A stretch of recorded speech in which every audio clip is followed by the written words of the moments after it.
বন্ধুরা আবার তোমাদের কাছে একটা ছোট ভিডিও নিয়ে চলে এলাম।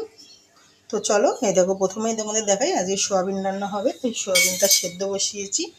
আজকে নিরামিষ খাবো, যেহেতু তোমাদের মেসোর শরীরটা ভালো নেই। ও বলেছে একটু নিরামিষ রান্না করো, খেতে ইচ্ছা করছে, তাই নিরামিষ রান্না করছি।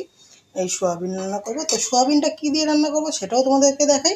এই দেখো সোয়াবিনটা রান্না করব আলু দিয়ে আর পটল দিয়ে। আর নতুন নতুন পটল খেতে না বেশ ভালোই লাগে, ওই জন্য না বলি না। তাই এই যে আলু আর পটল দিয়ে সোয়াবিনের তরকারি হবে। তা জানো তো তোমরা যে কেমন মানে নিরামিষ করবো কেমন হবে। উচ্ছে আলু ভাজা পেঁয়াজ দিয়ে, উচ্ছে আলু ভাজা পেঁয়াজ দিয়ে, আর আমার শুকনো লঙ্কা দিয়ে উচ্ছে আলু ভাজা খেতে বেশ ভালো লাগে। আর হয়েছে ডাল। এই দেখো ডালটা কী দিয়ে করেছি সেটাই তোমাদের দেখাই। দেখো ঘন করে সজনে ডাঁটা আর একটু একটু লাউ ছিল, এই দুটো দিয়ে করেছি। লাউ আর সজনে ডাঁটা দিয়ে ডালটা করেছি। তো চলো, আজকের মেনু হচ্ছে এইটুকুনি। যেহেতু বেশি কিছু রান্না করলে কেউ খায় না আর খেতেও চায় না, যেহেতু শরীরটা খুব খারাপ। আর তোমাদের মেসোর তো শরীরটা সত্যিই খারাপ, ওর পেটে ব্যথা এখনও কমেনি, কিসের জন্য হচ্ছে জানি না। তো বললাম চলো ডাক্তার দেখাবো। তো ডাক্তার দেখাতে দেখি আজকে যায় কি না। আর চলো, এই যে সোয়াবিনটা সেদ্ধ হয়ে গেছে, একটু সোয়াবিনটা এই যে ঢেলে নিলাম।